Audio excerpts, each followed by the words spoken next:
Everybody, we're going to pick up where we left off now. We just heard about the female sexual system. We're going to do the companion piece on the male sexual system. And what I'll be doing is talking you through both anatomy and physiology. We'll be focusing a bit on the external system and then the internal system. In addition to that, we'll uh, be talking a little bit about structure and function. And so when we get to certain elements that I want to illustrate for you, I will have potentially a link going to an external video, and we'll watch that together. At other places, you'll notice that there is an underline under part of the presentation. That'll be a link as well, but that'll be a link that you can explore on your own. If you're interested in learning additional information about the topic, you can do so. I will draw your attention to the first few so that you know what I'm talking about, and then you can do a deeper dive if that's a topic that's interesting to you and you want to understand more about. So let's get started. We're going to talk, as I said, about structure, function, and then we'll wrap up by talking a bit about health issues, just as you heard about in the previous presentation. So this is the basics. This is what we need to understand to fully understand the functioning of the penis. That's the first organ that we'll talk about together. This is obviously an internal view here. The penis has a foreskin that covers the head of the penis. We're going to talk a little bit more about that in a couple of minutes. The glands of the penis, or the head of the penis, the shaft, and then the root of the penis. And so you can see the internal depiction here. And most important to know about this is, as you look internally, you see that there are a number of different caverns. The cavernous bodies are also called corpora cavernosa. Corpora cavernosa, and there are two of those, are the parts of the penis that will engorge with blood during sexual arousal or sexual excitement. And so the engorgement of blood, the filling up of those caverns, which are not filled with blood in resting state, is what allows the penis to become erect. And so you'll notice that when a penis becomes erect, it will first increase in length, and then it will increase in hardness. So first we get maximum length, and then we get maximum hardness as the blood flows into the penis. At the end of sexual arousal, blood returns from the penis, and the penis returns to its flaccid resting state. The second that you'll see there is the spongy body. The spongy body travels up through the middle of the penis, and it blossoms into the head of the penis. So spongy kind of is a way that you would describe the head of the penis. It is spongy, but it's also the same in the midst of the penis inside of it as well. I can also show you another view here. So this maybe is a little better way of visualizing what I was just explaining to you as we looked at the whole length of the penis. It's a cross section here where you've got the two cavernous bodies, and then you have the spongy body underneath. There's only one spongy body, and the urethra, which is how the male delivers both urine as well as sperm, runs through the spongy body. All right. So I wanted to mention also a couple of other things. Kids, when they're young, they sort of learn the term boner to describe an erect penis. Although some species do have a bone in the penis, the human species does not. So we call it a boner, but there is no bone in the male penis. It's just the different components that I've shown you here on the last couple of slides. All right, so having explained a little bit that we don't have a bone in the boner in the male penis when it's erect, also wanted to let you know there's an Alice Cooper album called Muscle of Love. There's also no muscle in the male penis. We'll talk, there's a little bit later. There are some muscles in the base of the penis which help with expulsion of sperm at the end of the sexual arousal cycle for men, but no muscles. Lots of myths that are out there regarding the average length of the penis. The average penis size is 3.6 inches when it is flaccid or soft, and 5.2 inches when it is erect. Some of you may have heard there's sort of a common belief of 6 inches. The 6-inch average that's often been reported in studies is based largely on men reporting on their own penis. And so, when you actually have medical data that sort of examines length, you have a more accurate depiction of 5.2 inches, and that's an average. 5.2 inches is an average. So some erect penises are smaller, some erect penises are larger. There are you've heard the term growers and showers. So there's some men whose penis is very small when flaccid, but will become significantly longer when erect. There are some men who have longer penises when they're flaccid, and there won't be that much addition of length when the penis becomes erect. So someone who has a 3-inch penis may double in size when the penis becomes erect. Somebody who has a 6-inch penis when it's flaccid does not double in size to 12 inches when they become erect. They'll be closer to the length of they are when they're flaccid. And so the difference or the distinction between different erect penises is much, much less than there is between different flaccid penises. If that makes sense to all of you.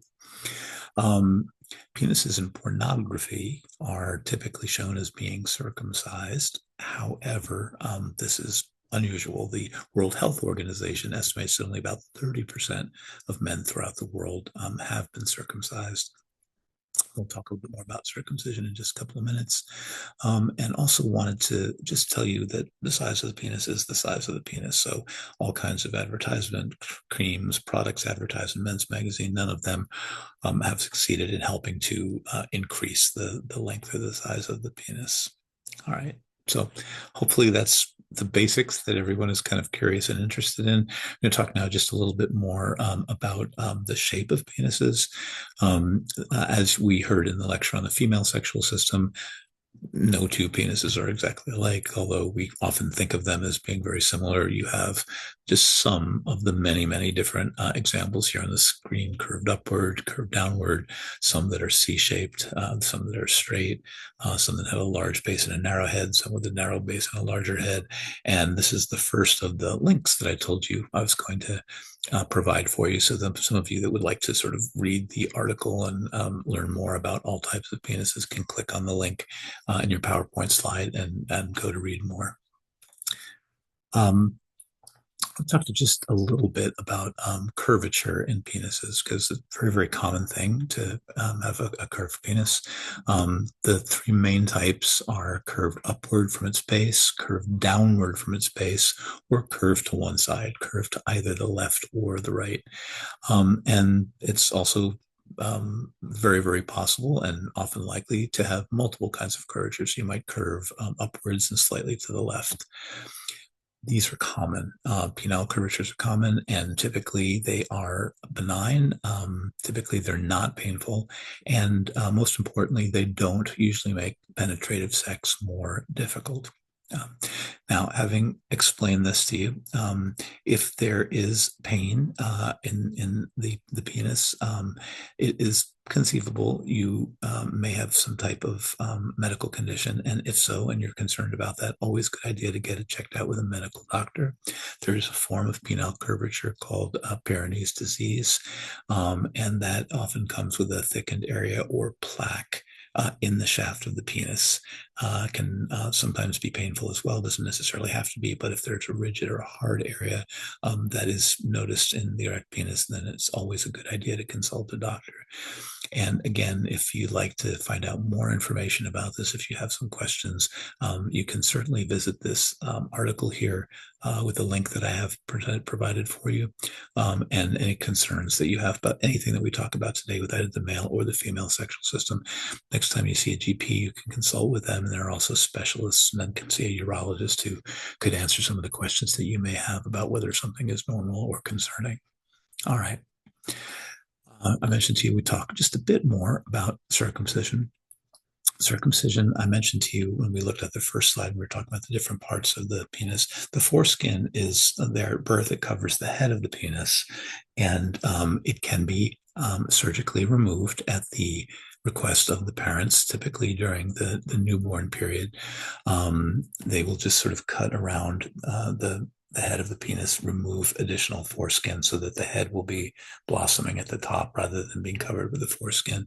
Again, about 3 in 10 men worldwide have had this procedure done at some point in their lives. The remainder have not.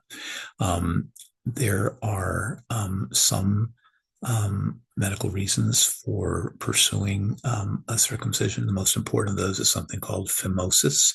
If the foreskin was to become extremely tight and choke the head of the penis, then a circumcision would be medically indicated. It's a very unusual condition, and something that may not show up during infancy or early childhood, but may show up a bit later. So this would be one of the few conditions where it was sort of medically urgent to have foreskin removal. But in most cases, again, this is a matter of choice. The American Academy of Pediatrics found that there are some health benefits of newborn male circumcision, and that those benefits do outweigh the risks. We're going to look at these on a subsequent slide, talk a little bit about benefits and risks. But the benefits are not enough to recommend universal newborn circumcision. And so there's a policy statement about this. There's a second link if you want to read it for yourself and hear what the AMA has to say, or AMP, AP has to say. You can do that. The final decisions always left up to parents, and parents make those decisions in the context of their religious beliefs, their ethical beliefs, their cultural beliefs, and so forth. And as we look worldwide, you'll see that there are tremendous variations depending upon where you were born and where you live as to the number of men who might receive circumcision during the course of their lives. In the areas of the world where many to most to all children have circumcision, those are sort of colored in orange here. And then there's a wide range in the parts of the world that are colored here in yellow. Here in the United States, I think it's about 71% of males have circumcisions, but in other parts of North America and other parts around the world, it may be closer to the 20% part. And then in the blue areas of the world, it is very unusual for boys to have circumcision in those parts of the world. So very, very diverse cultural beliefs and practices of families, depending upon where you live, and even within a country, depending upon a region. So the link there will provide you with the exact percentages for every country in the world if you're interested in doing a deeper dive on that.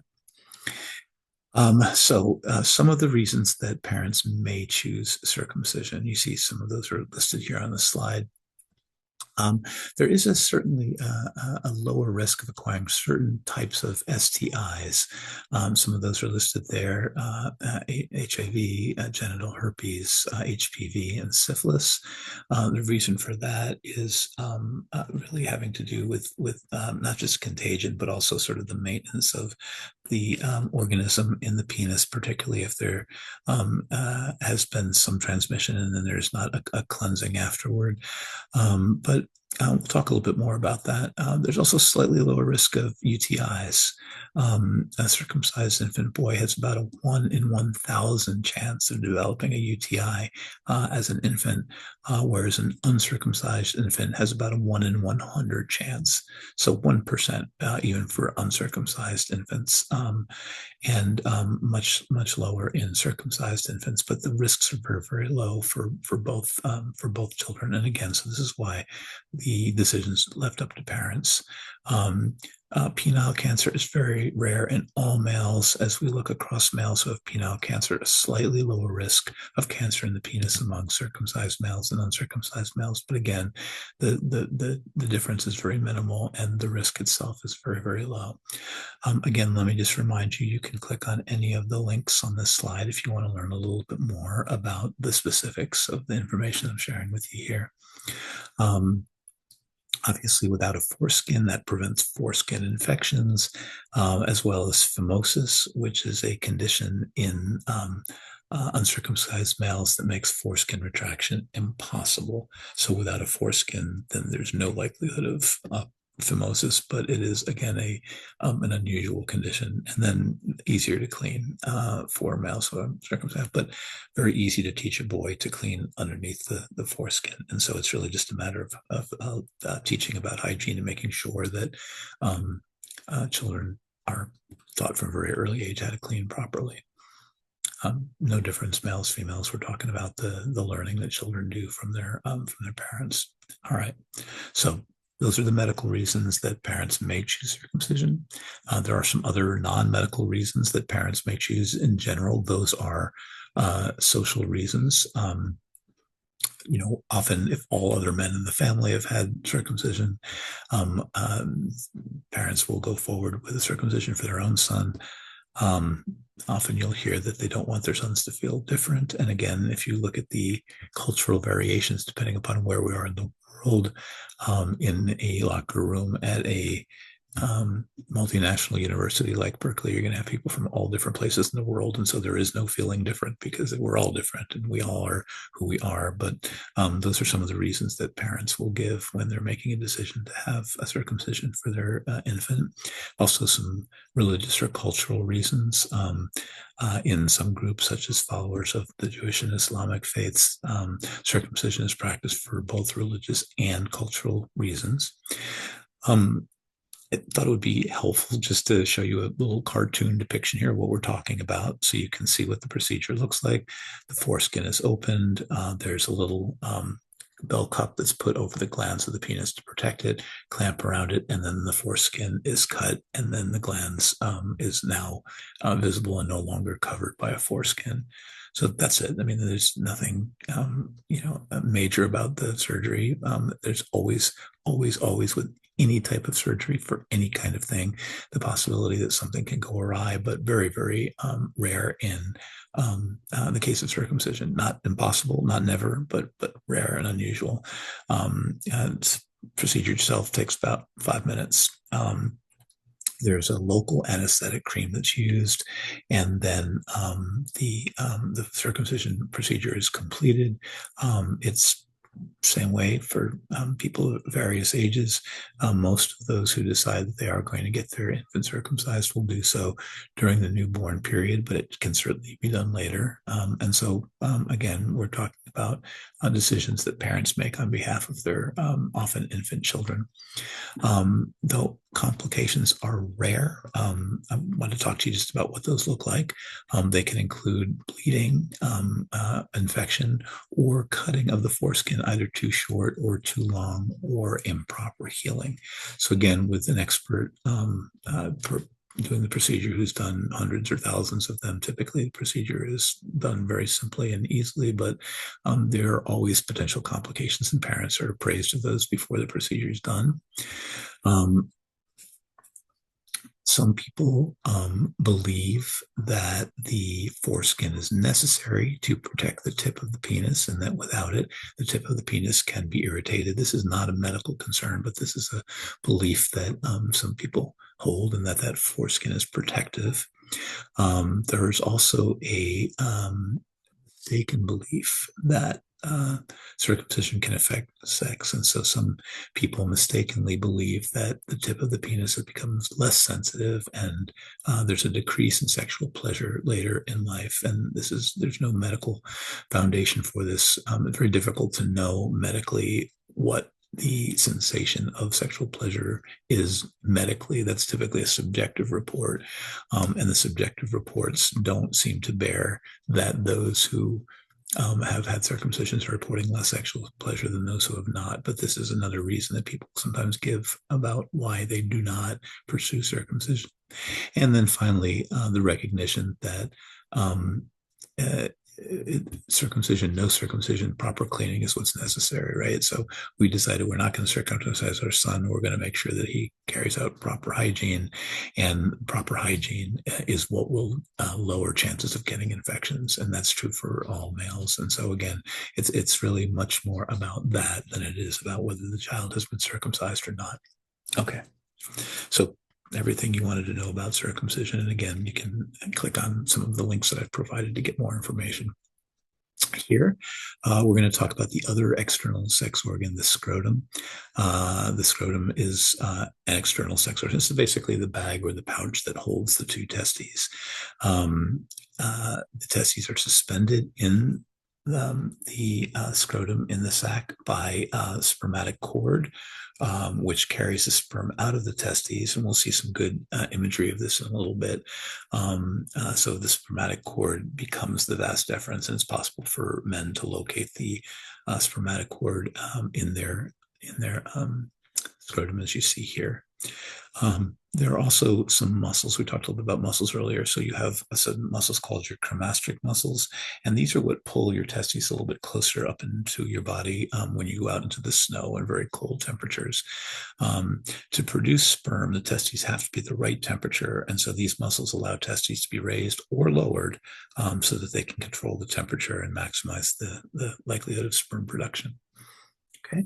So the penis and scrotum, the external sex organs. I'm going to turn to the internal male anatomy and much more to know here. Not overly complex, but lots of different terminology to learn here. And we're looking at the various organs that we'll be talking about in the coming slides here. So I just finished talking to you about the scrotum. So you can see here at the bottom of the slide, just in back of the penis, is the scrotum with the testes inside. And there you'll see the epididymis. We're going to talk about that in just a minute. That's a little C-shaped organ that's covering the testes. And understand that we've got paired here. So you've got paired testes, paired epididymis. You've got two, so one on each side. Looking at the side view here, but there are two of the things that we're talking about here, with the exception of the prostate. We have a single prostate gland, but for the most part, we're going to have a pair, one on each side of the different things we'll be talking about here.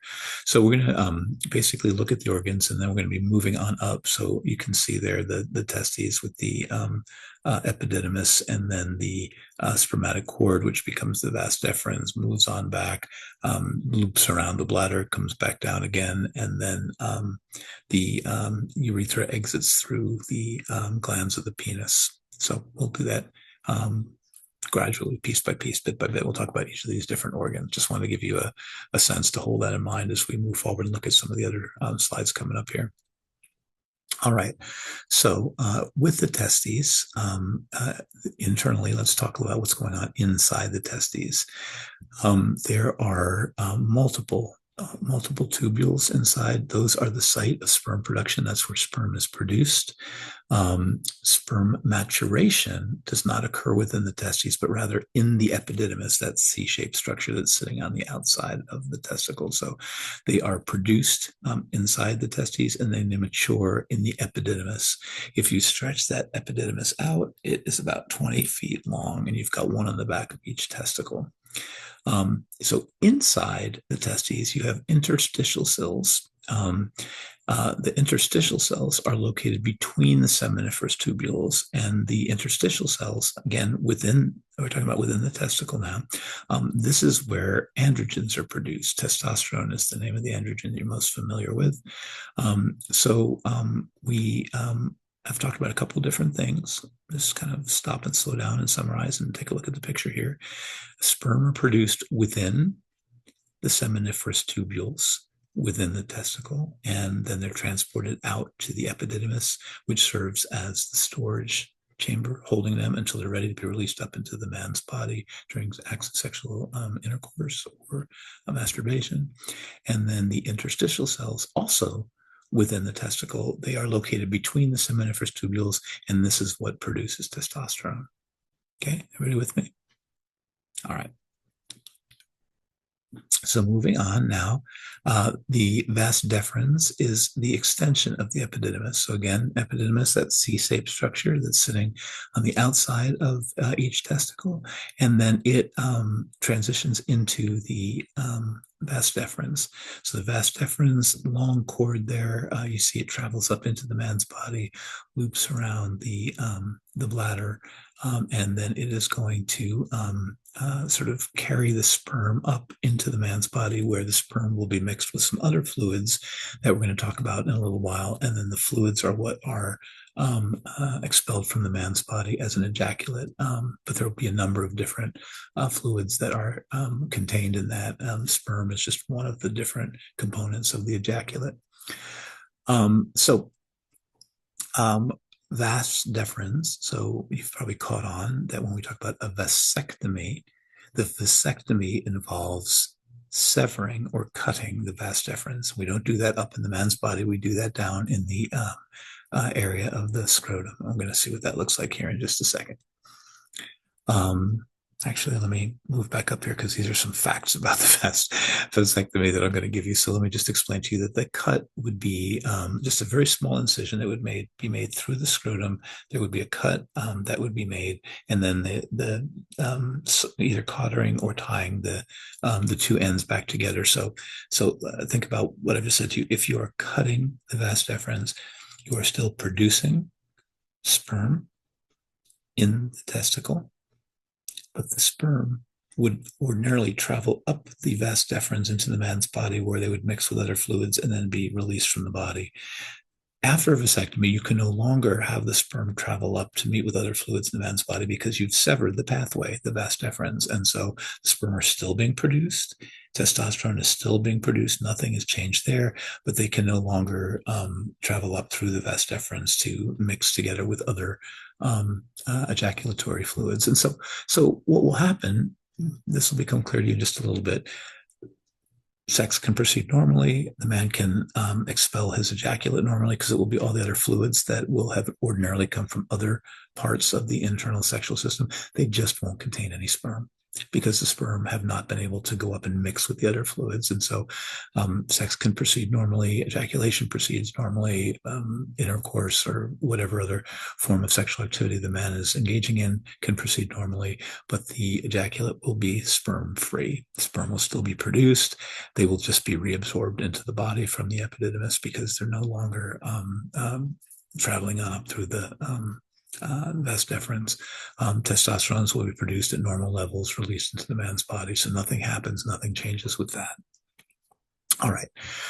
People have, since vasectomies were invented, asking about, can I reverse a vasectomy? If I have one, can we put it back again and make it the way that it was before? And at this point, the best thing to teach you is that it is not a certainty. It's really a coin flip. Vasectomies succeed in about 50% of cases, and the other 50% they do not. So really important that men be certain that they are finished with their childbearing years prior to making the decision. Now, with new technologies, things change. And so we've been talking about some of these things in recent years.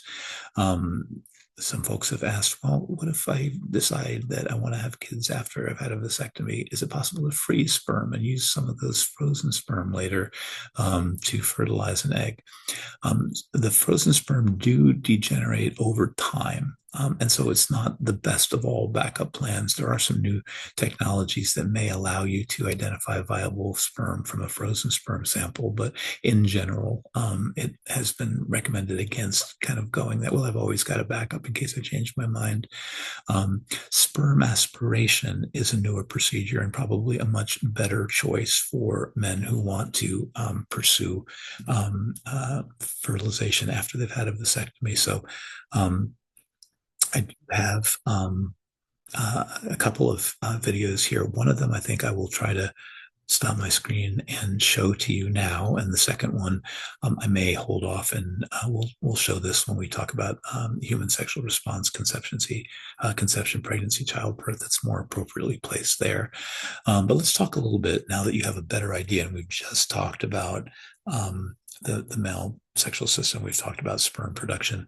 How can viable sperm be obtained from the male testes or reproductive tract if you want to use this procedure of sperm aspiration to fertilize an egg? So I'm going to stop sharing here for just a moment, and I'm going to reshare my screen with a video, and we'll see if we can get that to play for you here.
All right. So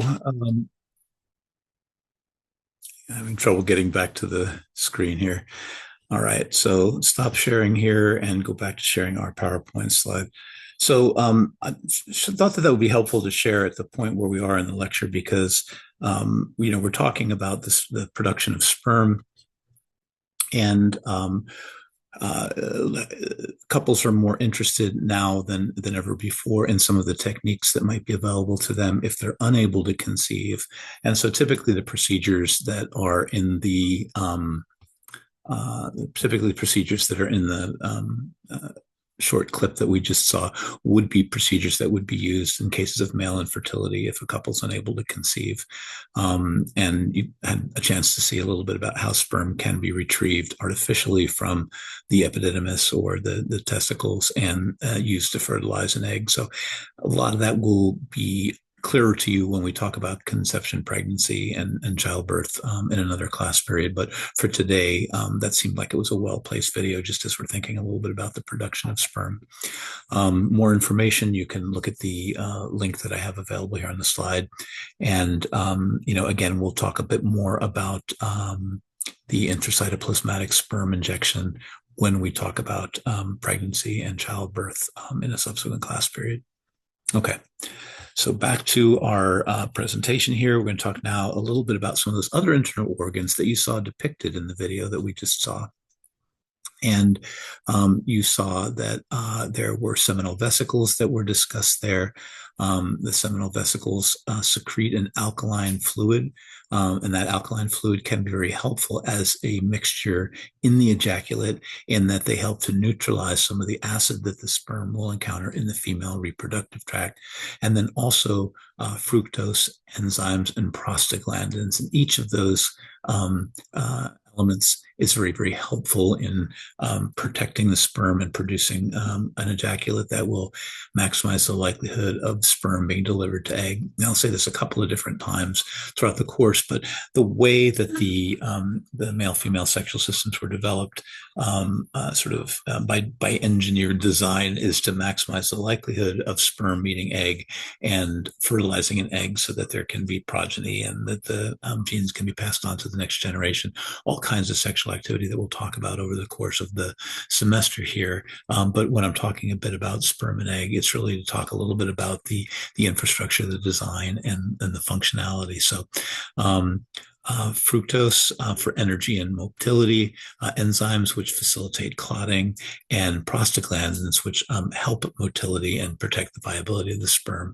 The seminal fluid from the seminal vesicles contribute about 70% of all of the mass of the ejaculate that will be expelled from the man's body.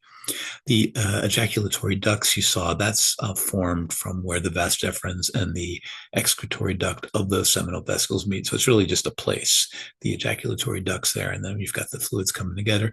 But the prostate gland is an important thing for you all to understand. Prostate gland is this donut-shaped gland. It sits just below the bladder. So if you remember the image, you had the bladder is pressing up against the prostate gland.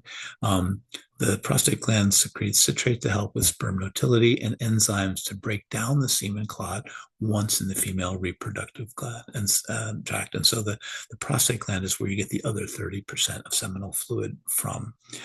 Prostate gland is such an important part of the male sexual system to understand. And I'm going to talk to you a little bit more in just a bit about prostate cancer and some of the other things you need to know about that.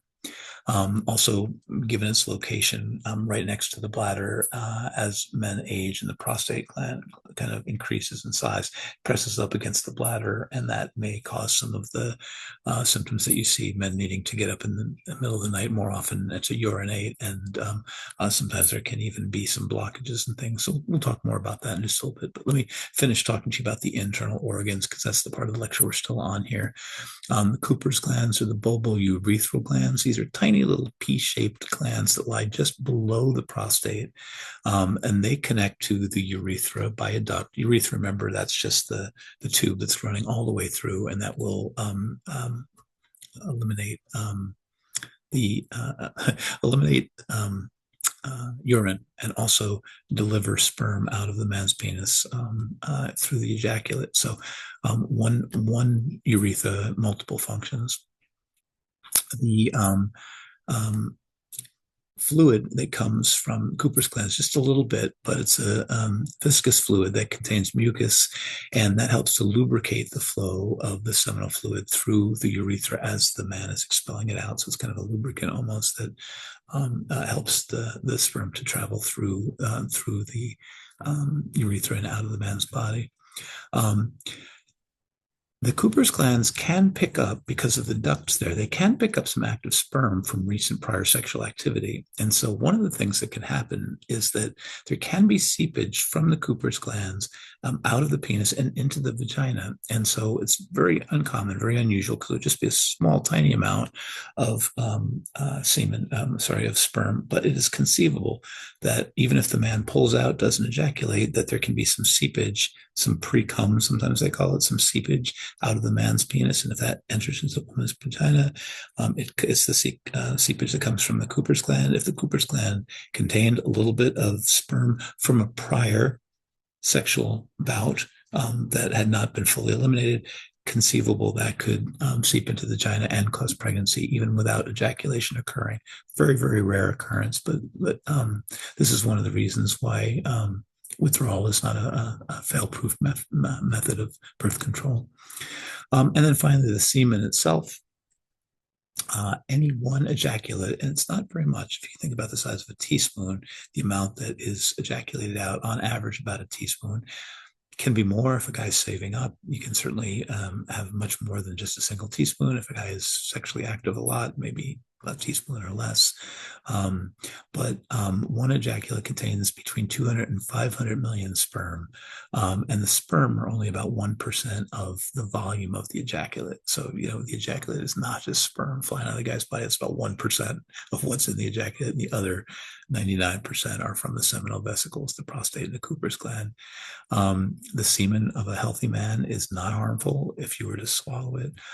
However, in a man who's HIV positive, semen can transmit HIV. And so that's often a recommendation that if a man is HIV positive, and even if not, considering using condoms even during oral sex, not just anal sex or vaginal sex, but also oral sex to be fully safe. All right. Now we've gotten to the stage of ejaculation. There are two different stages, the emission stage and the expulsion stage. I do have a video queued up here. Since we just watched the one previously, I'm going to allow you to watch this one on your own rather than airing it for you. But it basically shows you the full travel from the time that sperm are produced in the testes all the way on up through ejaculation. And the two stages of the ejaculation are the emission phase. It's where the prostate, the seminal vesicles, and the upper part of the vas deferens begin to contract. These contractions move those fluid secretions along into the ejaculatory duct and the prostatic urethra. Okay, so lots of medical terms there. But basically, if you look at what's happening here, you're now moving the sperm closer and closer to where it will be ejaculated. It's mixing together the bladder exit and the urethral sphincters below the bladder close. I did want to make mention to you, this is a useful thing to a picture here. Take a look, if you will, on this picture here, and then you've got the bladder there, which is the larger light brown structure, and then the prostate directly beneath it, which is the darker brown structure. And this is where that internal urethral sphincter contracts, and there is a duct that will close in the bladder, at the bottom of the bladder there. So the duct closing will prevent any urine from mixing together with these fluids that we're talking about here. The ejaculate will never contain urine because there is no urine that can flow from the bladder into the secretions here, because that duct closes during sexual activity. But you have all of the other fluids that are mixing. You're going to get a sensation of ejaculatory inevitability, meaning that you feel like you're going to ejaculate and there's nothing that you can do to stop that. And then that launches the expulsion phase. So the expulsion phase is this strong and rhythmic contraction of the muscles at the base of the penis, not in the penis, at the base of the penis.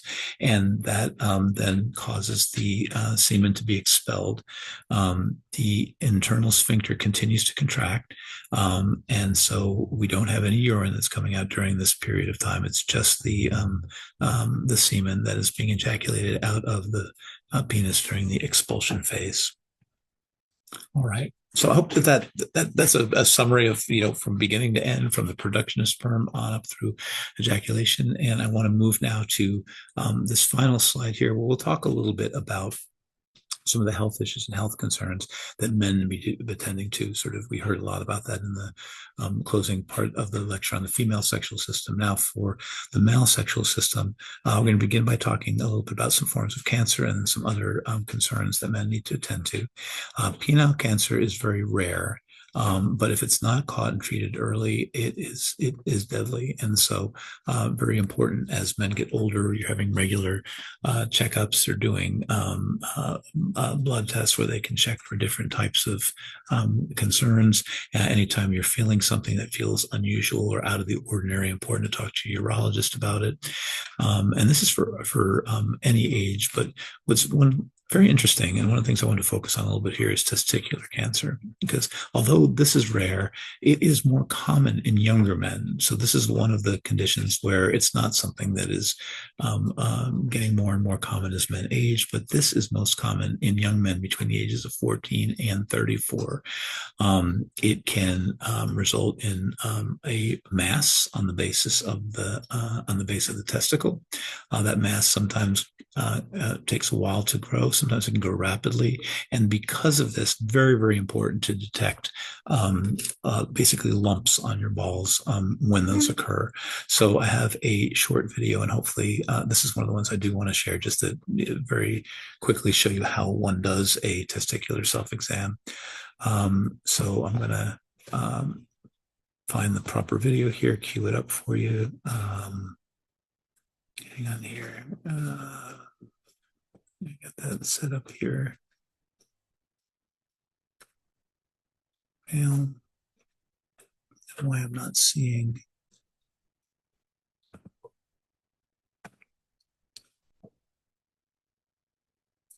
the video that I want to show you. Hang tight while I locate it, maybe one other place here.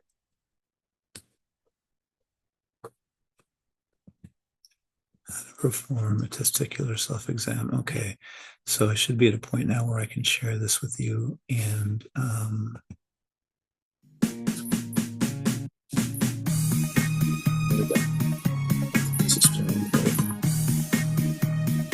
we all do it, don't we? Have a fiddle when we've got a free moment. But did you know that having a fiddle just once a month could save your life, and it would take you less time than watching this video?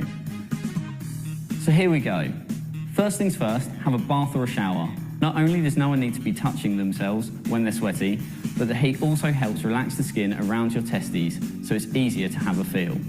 Once you're ready, then place your index and middle fingers under your testicles and place your thumbs on top. Now it's best to concentrate on one testicle at a time and spend about 30 seconds checking it thoroughly. You're going to firmly roll your thumb around the testicle and not squeeze, otherwise you might do some unwanted damage. You're looking for lumps and cysts and any swelling or hardness of the testicle. One thing to look out for is the epididymis, a cord-like structure testicles feel and what's normal. That's why it's important to self-exam once a month.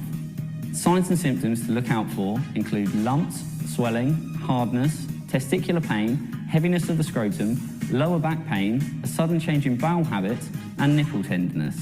If you're worried or find anything that you're not happy with, then you need to head straight to your doctor and let them take a look. Don't be embarrassed, because they're just doing their job and that's what they've been trained to do. Don't leave it to chance or think it'll just go away, because a tumour can double in size in 30 days. Testicular cancer is over 96% curable if caught early, so don't be afraid to talk bollocks. Thanks for watching.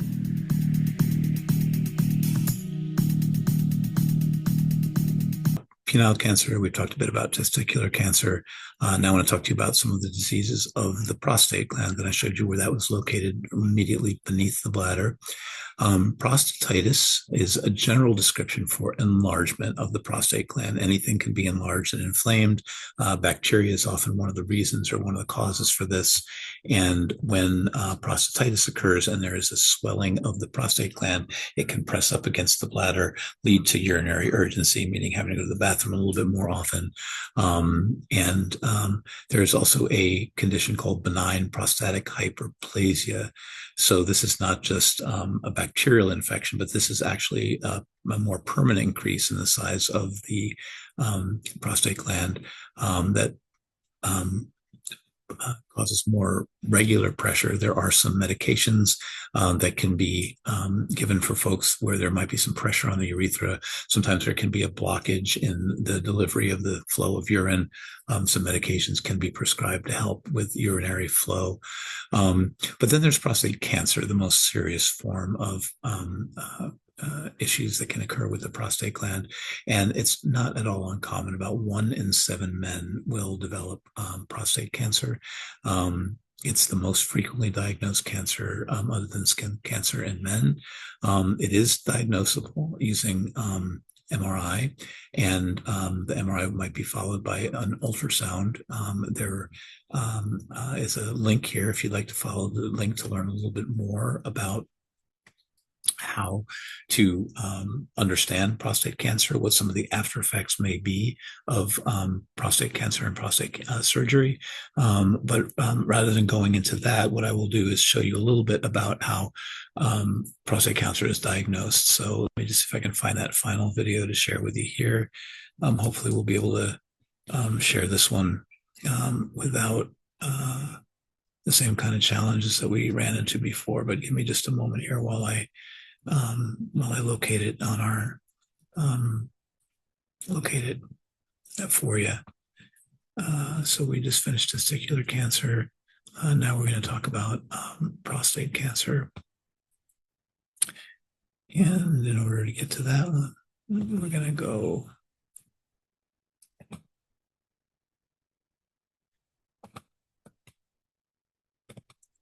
shared screen.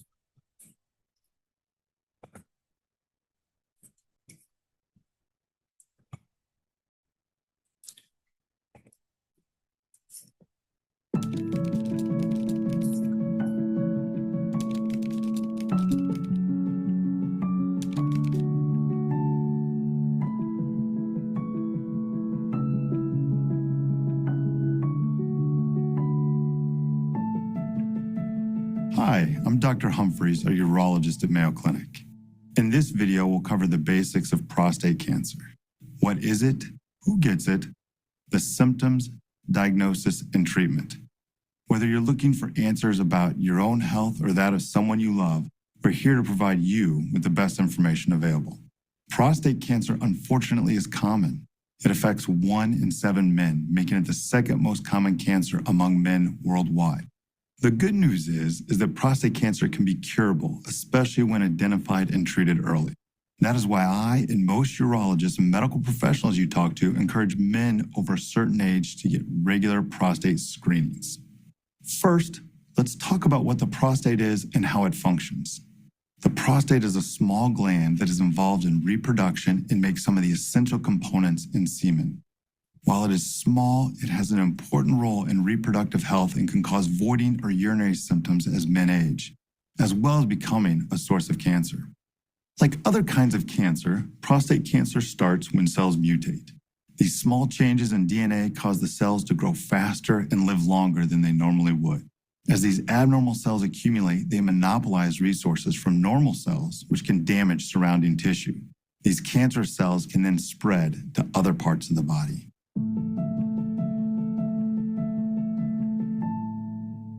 By definition, prostate cancer only affects bodies with male reproductive organs. But in addition, there are some other risk factors that we can monitor.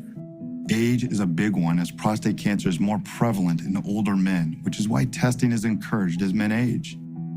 For reasons that are unclear, Black men also have a greater risk compared to other races or ethnicities. Being at a higher weight is another possible risk factor. Genetics can also play a role in prostate cancer. A family history of prostate cancer or certain kinds of breast cancer increases the likelihood of being diagnosed with prostate cancer. While it's not a guarantee, there are plenty of steps you can take to reduce your risk. A healthy diet and exercise helps your body's overall well-being and can lower your chances of getting prostate cancer.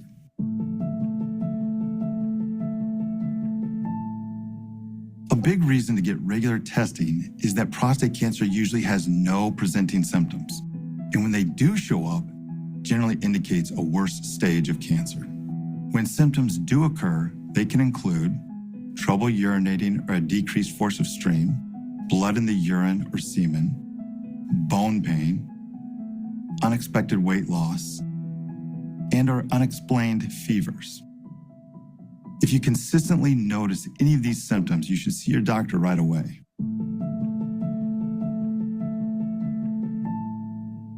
There are a variety of ways to detect prostate cancer in both physical exam and from the blood.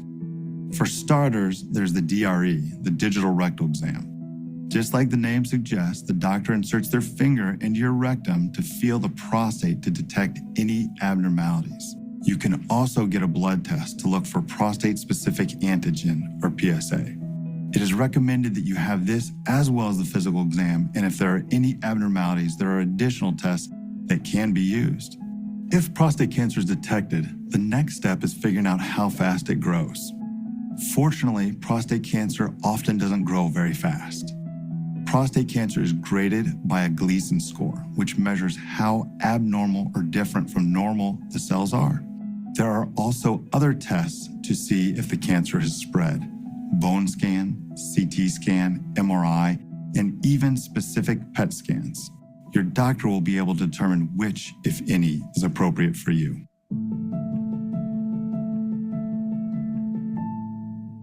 Treatments are most effective when the cancer is caught early. In fact, immediate treatment isn't always necessary. Keeping an eye on the cancer until it grows bigger is sometimes enough. When cancer is localized only to the prostate, surgery to remove the prostate or a radical prostatectomy could be your best option. Radiation is another possibility. With external beam radiation, high-energy beams that deliver photons target and kill the abnormal cells of the prostate from outside your body. Another treatment is chemotherapy, which uses powerful chemicals to destroy the cancer cells. Cryotherapy, which freezes the cancer cells, or heat can be used to kill the cancer cells with high-intensity focused ultrasound. Consider that prostate cancer uses male hormone or testosterone as an important factor for growth. In some prostate cancers, it may be beneficial to block that hormone. Androgen deprivation therapy, or ADT, which can slow the cancer or even put it in remission. It is generally not curative, and usually the cancer will find a way to grow even with the lack of testosterone. Sometimes ADT is used in combination to enhance the treatment success of other therapies, such as with radiation. All of these treatments have side effects of various degrees and have different success rates of treating prostate cancer. It's important that you have a candid discussion with your family and your care team and weigh all that information to make the best choice for you. Support groups for cancer survivors can be helpful in dealing with the stress of the diagnosis and treatments. As we've seen here, research and scientific advancement has provided us with a host of options for this extremely treatable form of cancer. And with early detection, your chances are even better. While it may not be a thing people want to think about, it's an important part of your health. And an expert medical care team can guide you to the solutions that are most tailored for you, your wishes, and your body. If you'd like to learn even more about prostate cancer, watch our other related videos or visit mayoclinic.org. We wish you well. Right. So let me get back to our PowerPoint slide so we can wrap up here. So hopefully you found that helpful. That was sort of a comprehensive look at what prostate cancer is, what it can have an impact on, ways to diagnose and treat it. Prostate cancer, again, affects 1 in 7 men. Really important for all of you to know this, whether you're younger or older. All of you have older family members, older male family members that you can share this information with. As with so many things, early detection, really important. Multiple forms of treatment are now available. And prostate cancer is curable if it is caught and treated in one of the early stages. So that's a whirlwind tour through the male sexual system. We covered a lot of information in here, as we did in the female sexual system. Going to want you to sort of think about some of the things we talked about today, review some things you may want to. This will be very helpful to kind of keep in mind as we talk about human sexual response, conception, pregnancy, and childbirth, and some of the other topics that are to come. And we will also have some parallel videos for you that we always have accessible as optional watches during this part of the course. One about men talking about their penises called Private Dicks, one with women talking about their breasts and the meaning of their breasts to them called Breasts, a Documentary. Those will be queued up for you to watch on your own time if you're interested in learning a bit more about the psychological, social side of things. And we will see you the next class period where we'll have an opportunity to go further into detail about talking about human sexual response.